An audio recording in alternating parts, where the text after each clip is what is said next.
Sebab kata Rasulullah, akan ada seorang lelaki nanti dari umatku yang sangat yakin bahwa dia tidak akan terpengaruh oleh Dajjal.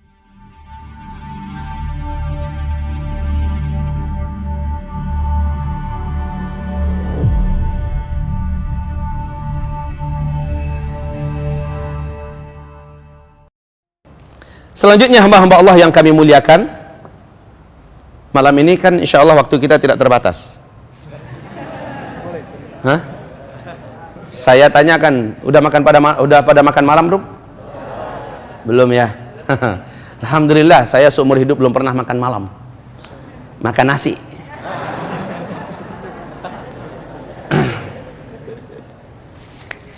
Kaum muslimin, kemudian kabar baik untuk kita.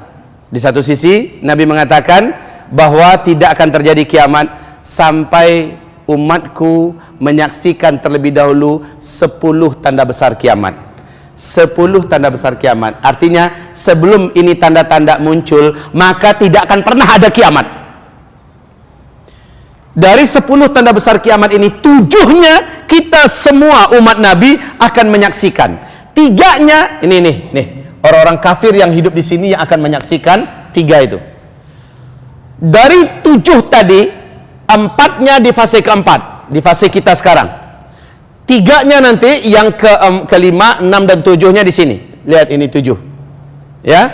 Baik kaum muslimin, 10 tanda besar kiamat ini kata Rasulullah, harazatun manzumatun fi silk, yuqta'u silkun yatsba'u ba'daha ba'dha.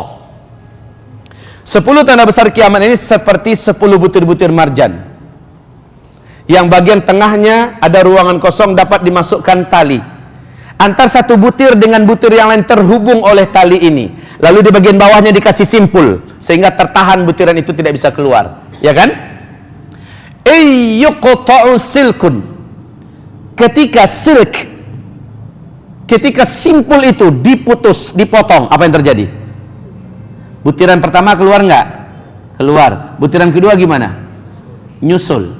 Butiran ketiga juga nyusul lebih cepat. Yang keempat, kelima, keenam dan seterusnya. Harazatun manzumatun fi silk, mirip butiran tasbih. Ketika simpulnya dipotong, putus, maka yang pertama keluar. Nggak pakai 1000, nggak pakai 100 tahun, nggak pakai 10 tahun, sangat berdekatan jaraknya. Yang kedua menyusul. Yang ketiga, keempat, kelima, keenam, ketujuh dan seterusnya. 10 tanda besar kiamat ini adalah berikut ini. 1.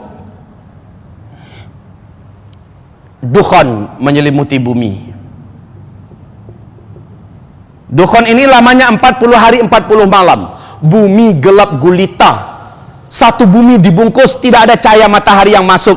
Sementara udara begitu panas.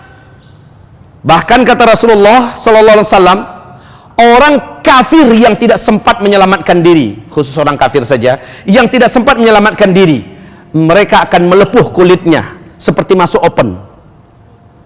Dari lubang hidung mereka mengeluarkan asap, dari lubang mulut mereka mengeluarkan asap, dari lubang dubur mereka mengeluarkan asap. Orang Islam yang minim amal soleh sebelum kejadian itu, dosanya banyak, amal solehnya sedikit, imannya lemah, maka dia sama tersiksanya seperti orang kafir. Lihat dalilnya surat Al-An'am ayat 158. Allah mengatakan ketika itu terjadi hanya orang beriman yang kuat imannya, banyak amal solehnya sebelum ini terjadi yang akan selamat. Berapa lama ini gelap, Pak? 40 hari 40 malam. Kabut debu yang teramat sangat tebal lagi panas menyelimuti bumi. Sahabat sempat bertanya, ya Rasulullah, bagaimana cara kami menentukan waktu sholat? Nabi menjawab, takdiruna laha qadraha. Kalian kira-kirakan saja. Oh, ini kira-kira udah masuk zuhur dah nih. Ini kira-kira masuk asar. Main kira-kira saja. Apabila kalian berusaha melihat telapak tangan kalian dari dekat seperti ini, lam yakad yaraha, kalian tidak akan mampu melihat apa-apa saking gelapnya, Pak. Dan pada saat itu Nabi memerintahkan kita sembunyi. Tutup seluruh ventilasi rumah yang ada. Tutup pintu dan jendela yang ada. Sementara yang unik, semoga mengikuti perkembangan ya. Akhir 2012, Amerika Serikat telah menyiapkan bunker raksasa yang keenam di dalam tanah. Dari kedalaman 30 meter sampai 300 meter.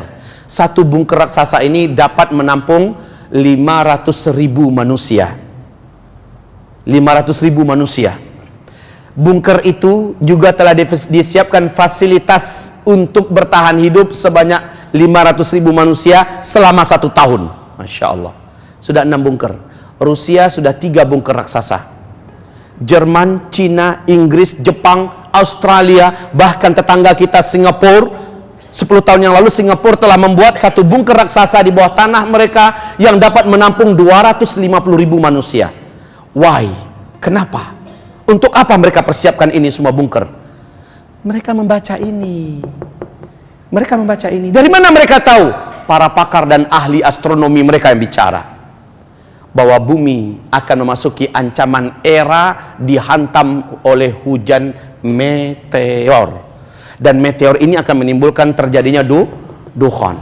Dan mereka sudah mempunyai hitung-hitungan yang sistematis dengan teknologi, dengan pengalaman, dengan kemampuan mereka yang ada. Mereka memastikan bumi sudah memasuki era di mana teknologi akan berakhir dan semua kehidupan yang ada di muka bumi terbungkusi oleh dukhan ini akibat hantaman meteor menabrak bumi.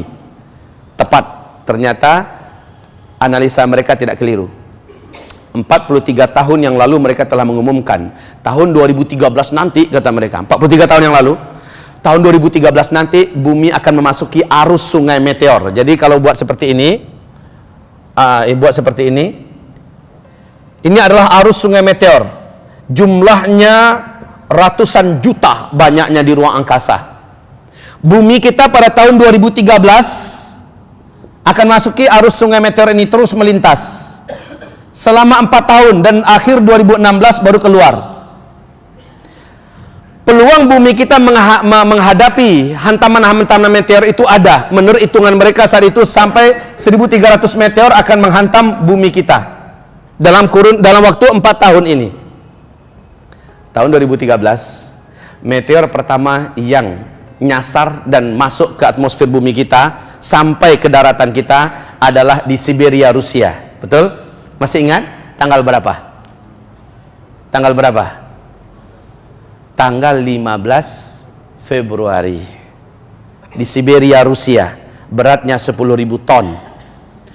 30.000 rumah dan bangunan gedung-gedung yang terbuat dari kaca pecah lalu melesat dengan kecepatan peluru. 1.200 korban. Nasib baik jatuhnya di danau es, sehingga danau itu menggelegak dan berapi seperti kawah gunung berapi. Meteor yang kedua jatuh di Argentina pada tanggal 14 April. Lihat di YouTube semua. Catat, lihat di YouTube. Ya. Nasib baik meteor ini kecil. Di hari Minggu malam sedang ada konser musik raksasa di Argentina. Meledak langsung di atas langit negara Argentina. 8 kota beberapa detik terang benderang. Meteor yang ketiga masih 2013, 7 November jatuh di Los Angeles. Selebihnya 2014-2015, setiap negara di malam hari apabila langitnya bersih dapat menyaksikan melintasnya ratusan ribu meteor di ruang angkasa kita dan bumi kita terus melintas. Ini adalah 2016 menuju akhir. Ustadz, sebentar lagi selamat dong. Meteor itu punya karakter macam bola biliar. Dia suka bersinggungan di tengah jalan. Apabila bersinggungan, maka dia akan melenceng daripada jalur biasanya. Dan peluang ketika bumi kita keluar, yang di sini nih, sementara yang satu-satu ada di sini ya, yang di sini ini bisa menyusul kepada bumi kita. Wallahu alam, anja'atkumul baghtatan, anja'atkum baghtatan, datanglah menimpa kamu secara tiba-tiba. Untuk sementara NASA Amerika mengatakan di Oktober 2017 ada satu meteor yang sedang bergerak dan nanti diperkirakan bertemu dengan bumi. Entah meleset atau tepat, perkiraannya akan dihitung di Oktober 2017. Apakah itu nanti? Wallahu alam, saya tidak berani dan tidak akan mempercayai apapun bentuknya ramalan. Tapi mereka pakarnya, mereka ahlinya, cukup dengar dan tahu. Taib kaum muslimin yang kami muliakan, meteor ini memiliki kekuatan ledakan Pak dibandingkan dengan bom nuklir yang pernah meledak di Nagasaki dan Hiroshima tergantung berapa besarnya meteor. Michel Penn, pakar astronomi dunia senior dalam masalah ini, beliau mengungkapkan uraian berikut ini, dan itu ada di TV mereka. Apa katanya? Dan juga ada di YouTube. Silakan juga bisa dilihat di kitab kita nanti, uraian Michel Penn bagaimana analisa tentang jatuhnya meteor menghantam bumi.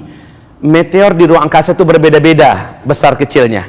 Kalau garis diameter satu meteor itu 2 km saja, 2 km saja, maka bila meteor ini masuk ke bumi kita, dia akan memiliki kekuatan ledakan sama dengan 1 juta kali lipat bom nuklir. 1 juta kali lipat bom nuklir. Seandainya dia jatuh ke laut, maka akan menimbulkan gelombang tsunami setinggi 230 meter. Tsunami di Aceh berapa tingginya? 14 meter itu paling tinggi. Satu kota hilang, 200.000 nyawa hanya dalam 10 menit. Hanya 14 meter, ini 230 meter. Kalau jatuhnya di kutub utara atau kutub selatan, maka kutub ini akan meleleh selama-lamanya. Permukaan air laut akan naik. Banyak kota-kota besar dunia yang dibangun di tepian pantai akan hilang dan tenggelam. New York, Florida, Chicago, New Zealand, Jakarta, Kuala Lumpur, Singapura, Jepang hilang, Belanda tenggelam.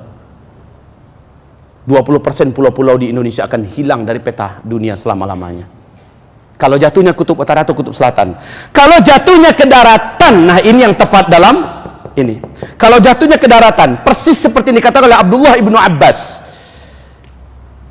di mana di dalam sanad yang jayid dari Ibnu Jarir, Abdullah ibnu Abbas mengatakan begini oleh muridnya yang bercerita, yaitu Ibnu Abi Mulaikah. Dia bercerita, guruku berkata, yaitu Abdullah ibnu Abbas, saya semalaman tidak bisa tidur karena sahabat-sahabat kami telah melihat adanya meteor melesat di atas bumi kami. Mungkin bisa jadi ini menghantam bumi, maka besok akan terjadi dukhon, kata Abdullah ibnu Abbas. Lihat, beliau mengkaitkan antara meteor dengan terjadinya dukhon. Oke, kita katakan tadi dukhon tanda besar kiamat yang pertama kan. Kita sudah menyebutkan hadisnya. Tanda besar kiamat yang pertama ini hanya akan terjadi ketika simpulnya dipotong. Masih ingat? Diputus. Maka simpul itu adalah hantaman meteor ini. Meteor. Sesuai dengan hadis Ibnu Abbas tadi, meteor inilah yang menyebabkan terjadinya dukhon. Dan menurut Michel Penn juga persis tadi, saat menghantam daratan, kekuatan ledakannya sekian. Radius dari titik jatuhnya meteor itu, radius 100 sampai 200 km. Seluruh makhluk hidup akan menguap menjadi karbon. Lalu cekungan yang dalam ke bumi membumbung ke langit menjadi partikel-partikel yang sangat tebal dan panas. Partikel-partikel halus yang sangat tebal lagi panas. Bumi ini langsung terbungkus oleh partikel-partikel gelap ini akibat gelombang kejut dari ledakan itu yang menghasilkan kecepatan laju 800 km per jam. Dengan cepat bumi ini terbungkus oleh kabut debu yang teramat sangat tebal dan panas itu, dan lamanya bumi gelap 40 hari 40 malam. Inilah yang disebut dengan dukhon, satu bumi gelap. Lah, orang kafir saja bisa melepuh, Bapak bisa bayangkan enggak? Ibu bisa bayangkan enggak? Dalam kondisi gelap begitu dan itu panas, kabut ini, dukhon ini sampai nggak ke kutub utara, sampai nggak ke kutub selatan, dan ini panas loh. Apa yang terjadi dengan es, gunung es abadi yang ada di kutub utara, kutub selatan? Meleleh nggak?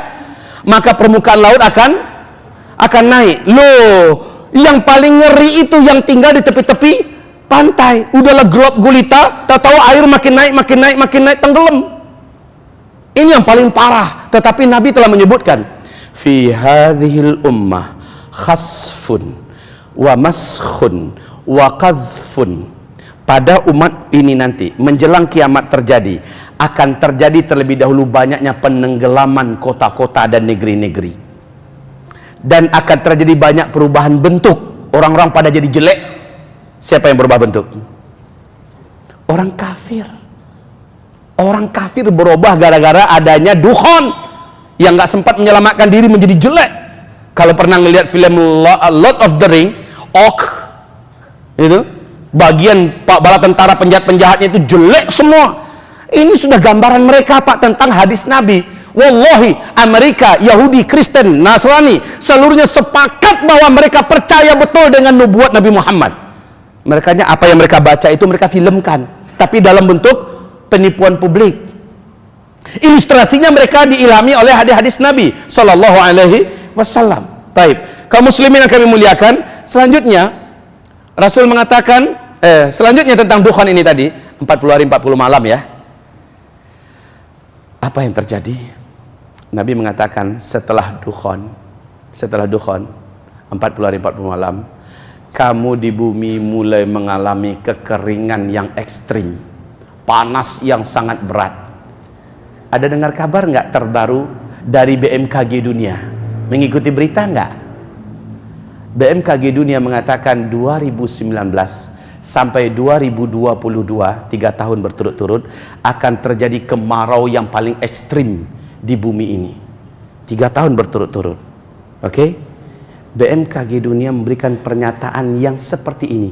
2019, 2020, 2021, startnya 2019, hitungan pertamanya 2020, 21, 22, 3 tahun.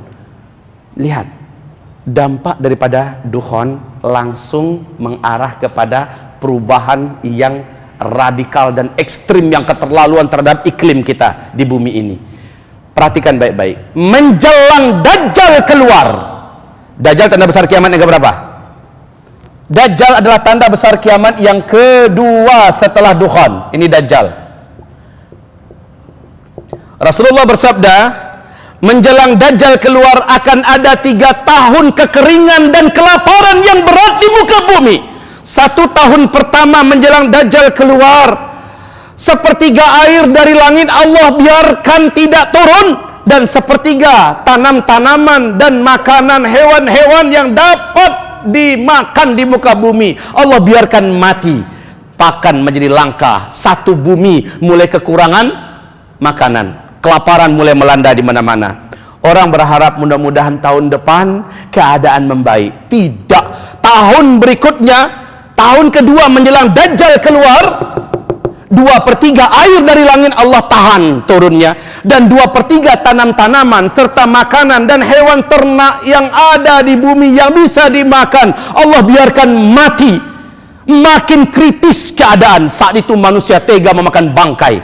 Saat itu tetangga tega mendatangi tetangga yang lain dan menghunjamkan belati-belati mereka ke tetangganya demi memperebutkan sepotong roti. Dalam Sahih Bukhari Rasul bersabda, takkan terjadi kiamat sampai tetangga tega membunuh tetangganya karena menyangka di tangan tetangganya ada makanan. Ketika tetangganya sudah dibunuh, diperiksa satu rumah, tidak ketemu makanan, dan dia pun keluar tanpa ada penyesalan cari makanan yang lain. Itu terjadi di saat-saat Dajjal akan keluar, pasca dukhon. Terbayang nggak beratnya hidup ketika itu? Tahun ketiga, di mana tahun itu Dajjal keluar, kata Rasulullah Sallallahu Alaihi Wasallam, sama sekali air dari langit Allah tahan turunnya. Allah, air yang ada di bumi, tanam-tanaman yang ada di muka bumi Allah biarkan mati. Seluruh hewan ternak yang berkuku dan binatang yang dapat dimakan seluruhnya mati. Sahabat bertanya, ya Rasulullah, kalau kami hidup pada saat itu, apa yang bisa kami makan ya Rasul? Jawaban Nabi adalah, makan minum kamu saat itu adalah zikir. Subhanallah, walhamdulillah, wala ilaha illallah, wallahu akbar.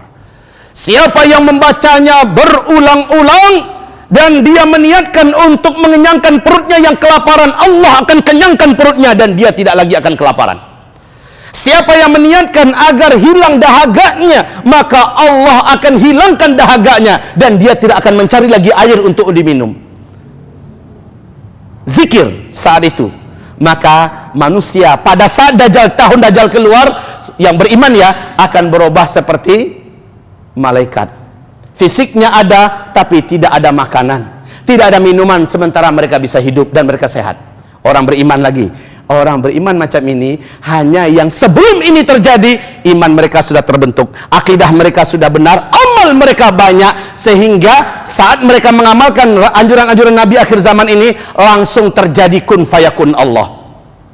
Ini pentingnya kalau kita tahu ya, kalau kita ngaji lalu kita tahu antisipasinya nanti gimana. Ingat, Ustaz Zulkifli dulu di Masjid Al-Azhar pernah nyampaikan begini, berarti ini yang harus kita lakukan sekarang. Nah, kata Nabi, ada orang-orang beriman lewat dekat kuburan nanti di tahun-tahun ini, tahun-tahun Dajjal keluar. Apa kata orang beriman ini? Kalaulah saya yang menjadi penghuni bawah tanah itu, alangkah indahnya hidup ini, alangkah ringannya hidup ini. Saking beratnya Pak, beban hidup yang harus dipikul hidup di atas. Orang-orang beriman yang tapi imannya menyimpang, amalnya banyak salah, dosanya menumpuk, dia banyak mengakhiri hidupnya dengan cara bunuh diri. Sebagian besar manusia menanti-nanti kedatangan Dajjal karena mereka sudah dengar kabar di mana Dajjal masuk, di kota mana Dajjal nyampe, penduduk di sana langsung hidup kembali, langsung makmur kembali. Apalagi Dajjal membawa gunungan roti dan makanan di tengah-tengah manusia kelaparan. Dajjal betul-betul menjadi idola. Dajjal diimpi-impikan kedatangannya dan sangat dinanti-nantikan. Dan Nabi mengharamkan umatnya ketika Dajjal keluar, kamu jangan pernah ingin berjumpa dengannya. Karena siapapun yang berjumpa dengan Dajjal, dia pasti akan kafir kepada Allah dan dia akan sujud menyembah Dajjal. Walaupun Dajjal sudah hilang dari kotanya, dia akan tetap kafir kepada Allah sampai dia menghembuskan nafas terakhirnya. Innalillah. Yang paling banyak menyembah Dajjal nanti ketika Dajjal datang ke kota-kota kamu di seluruh dunia ini. Dari umatku yang paling banyak mengikuti Dajjal, sujud menyembah Dajjal adalah kaum wanita, kata Nabi. Kaum wanita. Maka Nabi mengajarkan 6 cara agar selamat dari Dajjal. Nabi ajarkan 6 cara agar selamat dari Dajjal. Pertama, kata Nabi, kalau kamu dengar Dajjal sudah keluar, maka segeralah kamu lari ke Mekah dan ke Madinah. Hanya 2 kota ini di bumi yang Dajjal tidak mampu masuk. Baik fisiknya Dajjal, atau bala tentaranya Dajjal, atau kekuatan magic dan sihir Dajjal tidak akan mampu menembus Mekah dan Madinah. 2 kota ini saja. Yang kedua, Nabi mengatakan, kuatkan dan luruskan akidah kamu, tauhid kamu, dan wajib membaca doa sebelum Assalamualaikum dengan doa perlindungan dari Dajjal dalam sholat. Allahumma inni a'udzubika min adzabil qabr wa min adzabil nar wa min fitnatil mahya wal mamat wa min fitnatil masihid dajjal. Mintakan kepada Allah doa seperti itu. Imam Taus bahkan melarang anaknya, nak, kamu jangan sampai nggak baca doa. Ketahuan oleh Imam Taus, ternyata anaknya ini nggak baca, kedengaran oleh beliau nggak baca, lalu beliau ulangi sholatmu, nak, baca itu doa perlindungan dari Dajjal. Yang ketiga, Rasul perintahkan kita untuk segera menghafal surat Al-Kahfi. Dan standar hafalnya selancar kita membaca Al-Fatihah, Pak. Baru bangun tidur suruh baca, langsung kita lancar membaca. Sebegitu lancarnya dari sekarang. Kenapa? Yang hafal surah Al-Kahfi 10 ayat pertama atau 10 ayat terakhir, saat Dajjal datang masuk ke kotanya, maka dia masuk ke rumahnya, dia baca itu surat, Dajjal tidak akan mampu menemukan rumahnya, dan sihirnya tidak akan mampu menembus rumahnya. Nabi mengatakan, kalau Dajjal sampai ke kota kamu, yang keempat perintah Nabi, bawa istri-istri kamu masuk ke dalam rumah, bawa anak-anak gadis kamu masuk ke dalam rumah, bawa emak dan ibu kamu masuk ke dalam rumah, ikat kaki mereka, ikat tangan mereka, dan tambatkan tali itu di tiang rumah kamu, tutup pintu rumah kamu rapat-rapat, dan jendela-jendelanya tutup semua, baca surat Al-Kahfi. Ini perintah Rasulullah Sallallahu Alaihi Wasallam. Nabi haramkan umatnya jangan pernah keluar. Sebab kata Rasulullah, akan ada seorang lelaki nanti dari umatku yang sangat yakin bahwa dia tidak akan terpengaruh oleh Dajjal. Imannya tidak akan berubah ketika jumpa dengan Dajjal. Lalu dia keluar dari rumahnya. Saat dia berjumpa dengan Dajjal, saat itu langsung menguap iman dari dadanya, dan dia sujud menyembah Dajjal. Dia kafir kepada Allah. Ketika Dajjal sudah engkang dari kotanya, dari negerinya, dia tetap kafir sampai dia meninggal dunia. Makanya Nabi haramkan jangan pernah jumpa dengan Dajjal. Jangan sok percaya dirilah, imanku udah mantap, tahajudku udah tiap malam sejak remaja dulu, lalu dengan andalan seperti itu keluar jumpa Dajjal. Wallahi tidak ada satupun manusia yang dibenarkan berjumpa dengan Dajjal oleh Nabi Sallallahu alaihi wasallam. Ustaz Zulkifli sekarang ini berbicara yang kelihatannya kokoh imannya, yang kelihatannya kayaknya gitu ya. Ini udah nggak tergoyahkan, ketemu Dajjal, saya pastikan Zulkifli Muhammad Ali pasti akan menjadi penyembah Dajjal. Saking dahsyatnya sihir Dajjal itu, hipnotis magic yang dimiliki oleh Dajjal. Dan Dajjal ini Pak, ketika dia muncul, seluruh dukun-dukun di muka bumi ini akan sujud menuhankan Dajjal. Seluruh ahli-ahli sihir, seluruh orang-orang hebat, orang-orang yang terkenal, tokoh-tokoh, pemimpin-pemimpin dunia akan sujud menyembah Dajjal. Calon pengikut-pengikut Dajjal menjelang Dajjal keluar ada 9 ini, tolong nanti dibaca di kitab Ensiklopedia Akhir Zaman, di mana digambarkan dalam Al-Quran dalam hadis calon-calon pengikut Dajjal menjelang Dajjal keluar. Salah satunya telah Allah nampakkan sekarang bermunculan di mana-mana kelompok LGBT, betul tidak?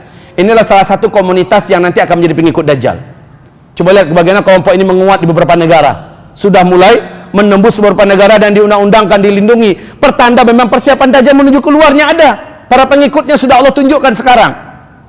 Oke, hamba-hamba Allah yang kami muliakan, siapa sih Dajjal itu? Waktu saya di Sydney dulu,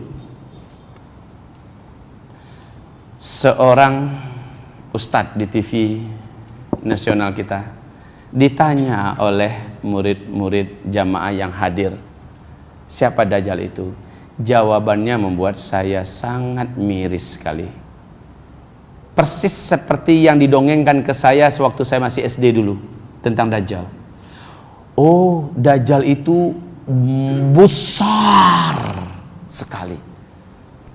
Kalau dia masukkan kakinya ke dalam laut, hanya semata kaki saja. Kalau dia melangkah, beberapa negara bisa dilintasinya, 1 kali langkah. Kalau dia bersuara di timur, maka yang di barat bisa mendengar dengan jelas suaranya. Kalau dia kencing di satu kota, banjir satu kota itu. Waduh. Padahal Nabi kita menjelaskan rinci tentang Dajjal ini, serinci-rincinya. Mari kita dengarkan Tamim Ad-Dari di dalam hadis Imam Muslim, diceritakan hadis ini oleh Fatimah binti Qais. Tamim Ad-Dari masih Kristen ketika itu ya. Dan dia adalah seorang kapten kapal. Dia punya 20 anak kapal yang pada waktu itu di Laut Yaman, laut itu mengamuk. Hujan lebat, langit sangat gelap, petir menyambar, angin kencang pun sangatlah dahsyat.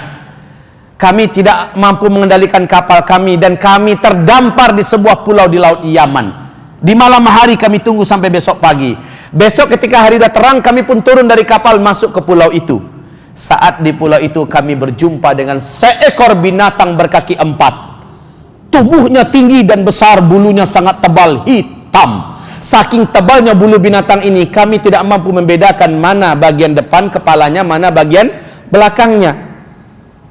Kami takut melihat binatang ini, apalagi ketika binatang itu menyapa kami. Kami pikir dia adalah jin betina di tengah hutan di pulau Laut Yaman. Kami lari lintang pukang. Tahu lintang pukang? Tunggang langgang. Kami lari. Kami dicegat oleh binatang itu dan berkata, kalian gak usah takut dengan saya. Saya adalah Al-Jassasah. Lalu hadis ini oleh para ulama ahli hadis digelari dengan sebutan hadis Jassasah. Hadis ini sahih Imam Muslim. Binatang ini berkata, apakah kalian datang dari Arab? Kami menjawab, iya. Bagus. Saya adalah Jassasah. Arti Jassasah itu adalah mata-mata. Sudah lama menanti-nanti kedatangan Arab, orang Arab masuk ke pulau ini. Pergilah kalian ke kuil tua sana. Ada seorang lelaki yang sudah sangat lama menanti-nanti kedatangan orang dari Arab. Dia ingin mengupdate berita terbaru.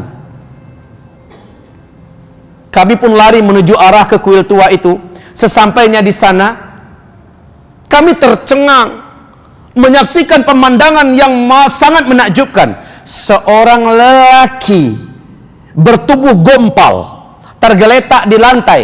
Kedua kakinya diikat dengan rantai besi yang teramat besar dan berat. Dan rantai itu langsung terhubung dengan tangannya, juga terikat dengan rantai besi yang sangat berat dan besar itu. Langsung terhubung ke lehernya dan dibelenggu.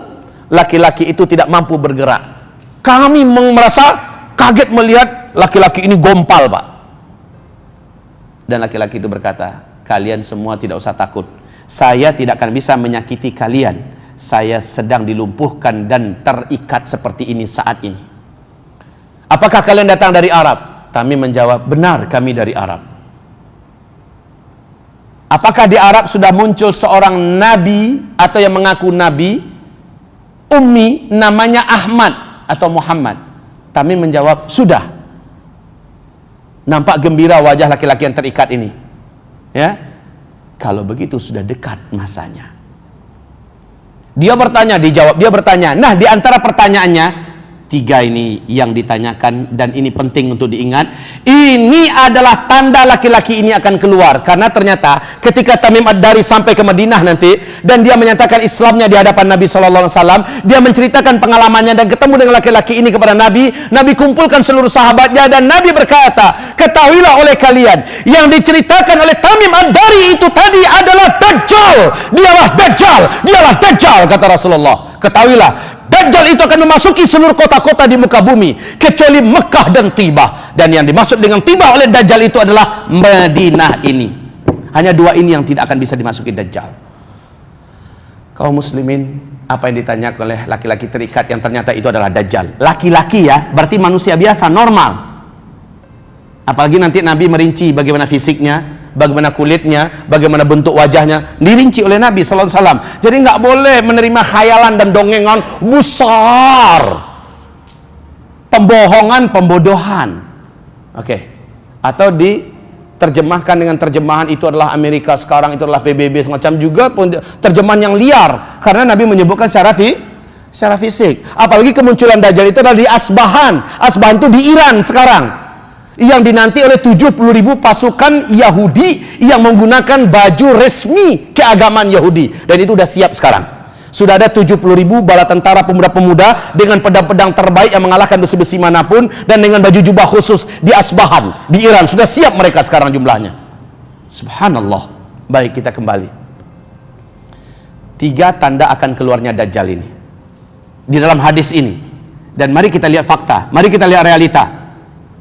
Betapa dekatnya makhluk celaka terlaknat ini akan keluar, dan fitnah terbesar ma baina khalqi Adam ila qiyamis sa'ah fitnah akbar minad Dajjal. Sejak Adam diciptakan sampai hari kiamat, tidak ada fitnah yang lebih dahsyat, tidak ada fitnah yang lebih hebat, tidak ada fitnah yang lebih berat melebihi fitnahnya Dajjal. Tidak ada. Dajjal menunjuk ke langit yang sudah bertahun-tahun tidak dilihat awan, dan Dajjal mampu mendatangkan awan dalam pandangan manusia. Dajjal perintahkan turun awan itu, hujan pun turun, maka tanah yang sudah gersang, tandus dan mati langsung kembali subur dan mengeluarkan rumput-rumput yang hijau. Hewan ternak langsung berebutan makan dan langsung gemuk di saat itu juga, sulap habis semua. Saat Dajjal menunjuk ke arah kuburan, maka orang-orang yang pernah dikuburkan di kuburan itu seluruhnya bangkit seolah-olah dia tidak pernah mati, dalam wujud yang utuh, seolah dia masih hidup. Dia datang, wahai suamiku, ini Tuhan kita, aku telah dihidupkannya, mari kita sembah Tuhan kita. Yang laki-laki, wahai istriku, ini Tuhan kita, abang telah dihidupkannya, yuk kita sembah Tuhan kita. Padahal kata Rasulullah, seluruh yang bangkit dari kuburan-kuburan itu adalah jin dan setan yang sudah bersiap sedia memang menanti kedatangan Dajjal untuk berkhidmat, melayani dan membantu Dajjal dalam rangka memperbanyak calon penghuni neraka. Dan itu terjadi di fase keempat, fase kita. Kaum muslimin, dia memiliki magic dan sihir yang dahsyat, tidak ada yang mampu menandinginya. Maka kaum muslimin yang kami muliakan, muslimah yang kami muliakan, mari kita dengarkan berikutnya kata Rasulullah sallallahu alaihi wasallam. Laki-laki terikat ini berkata, dan inilah tanda-tanda Dajjal akan keluar. Mau tahu? 3 tanda Dajjal akan keluar kata Rasulullah sallallahu alaihi wasallam. Yang pertama, tanda Dajjal akan keluar, mata air Zuhar sudah kering. Kedua, air danau Tiberias sudah menyusut dan hanya tersisa sedikit. Ketiga, kebun kurma Baisan berhenti berbuah. Maka itulah pertanda Dajjal akan lepas.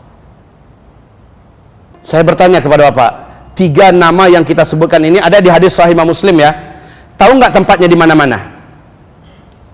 Mata air Zuhar di mana?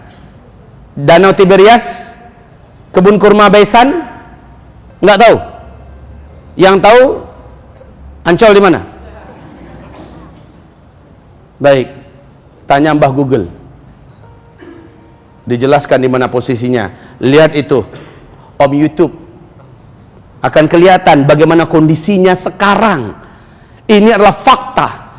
Mata air Zugar hari ini berdekatan dengan Tiberias, dan sudah beberapa masa ini sudah tidak lagi berair. Satu, Danau Tiberias, sumber air satu-satunya di Israel. Sejak bumi terbentang, air ini tidak pernah susut. Tapi perhatikan, ini permukaan danau Tiberias. Ini dasarnya. Ya. Danau Tiberias ini tidak pernah susut. Hanya sejak tahun 2003 sampai tahun 2013, hanya dalam 10 tahun saja, kedalaman danau ini kan cuma 45 meter nih, 45 meter saja kedalamannya. Hanya dalam 10 tahun ini, dari 2003 sampai 2013, lihat dalam kitab Ensiklopedia Akhir Zaman, di halaman 800-an, hadis Sahih Muslim, bagaimana penulis menyebutkan tentang fakta danau ini, dan bagaimana perkembangannya saat sampai buku ini ditulis. Dan lihat juga di YouTube, bagaimana paniknya pemerintah Israel hari ini, sebab itu adalah sumber mata air satu-satunya untuk kehidupan bangsa Yahudi di Israel. Dan ini menyusut terus. Dari 45 meter yang ada, yang sudah susut 16 meter. Masya Allah. 16 meter loh, bukan semeter 2 meter, 16 meter hanya dalam 10 tahun. Akhir 2015 ini bagian permukaan yang paling menonjol ya, dari dasar danau sudah kelihatan seperti pulau-pulau kecil sekarang. 2 minggu yang lalu kondisi terakhir dari Danau Tiberias adalah line merahnya sudah lewat sampai ke line hitam sekarang. Dan dasar-dasar danau sudah mulai banyak seperti kelihatan pulau-pulau kecil. Israel sudah mulai mencanangkan sumber air mereka sebagai alternatif pengganti adalah menyulang air laut. Dan saat Syekh bin Baz mendengarkan perkembangan ini saat beliau masih hidup, beliau menangis dan berkata, "Hadza zamanu khurujid dajjal."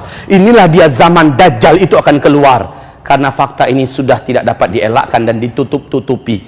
Kalau mundurnya cuma setengah meter, 2 meter, lalu balik lagi naik ke atas sih oke. Ini masalahnya terus menyusut dan menyusut. Oke, yang ketiga. Yang ketiga adalah kebun kurma Baisan. Di mana kebun kurma Baisan? Hah? Ya di Arab. Arabnya di mana? Antara Yordania dengan Palestina. Perbatasan. Kebun kurma Baisan, lihat sekarang bagaimana kondisinya sejak 6 tahun yang lalu. Sejak 6 tahun yang lalu, kebun kurma Baisan mulai merusak buahnya. Dan menjadi sedikit dan terus sedikit. Setelah itu 2 tahun belakangan ini, kebun kurma Baisan sudah tidak berbuah 100%. Bahkan pokok dan batang pohonnya pun menuju kepada layu dan mati. La haula wa la quwata illa billah. Pertanda yang sangat kuat makhluk paling terlaknat ini sebentar lagi akan lepas. Siapkah imanmu wahai sahabat-sahabat? Wahai para akhwat dan ummahat, seberapa kuat imanmu sekarang? Seberapa banyak persiapan amalmu dan doamu kepada Allah? Wahai hamba-hamba Allah, mendengarkan uraian sebatas ini saja kita sudah menyaksikan rasanya tak pantas kita tamak lagi dengan dunia. Tak pantas lagi kita menggila-gilai dunia, masih cemas dengan dunia, masih takut melihat masa depan seperti apa anak cucu kita nanti. Wallahi, kita akan menyaksikan sebentar lagi kami yang kaum laki-laki, sebentar lagi kita akan banyak berpindah ke alam barzakh. Yang banyak bertahan sampai ke fase ini adalah kaum ibu-ibu. Karena kata Nabi, menjelang kiamat nanti jumlah laki-laki dibandingkan wanita, 1 laki-laki berbanding 50 wanita. Kemana perginya laki-laki? Di masa ini laki-laki paling banyak habis meninggal dunia. Ada yang syahid, ada yang jadi pecundang, ya, ada yang dibunuh, ada yang berguguran di sini kaum laki-laki. Di sini laki-laki 1 berbanding 50. Apa kepikiran? Poligami. Jangan mimpi dah. Bisa jadi yang hidup ketika itu yang udah bangkotan, yang udah tua-tua dan anak-anak. Sebagian yang matang-matang kayak kita ini kebanyakan pergi bersama Al-Mahdi berjihad di jalan Allah Subhanahu wa taala.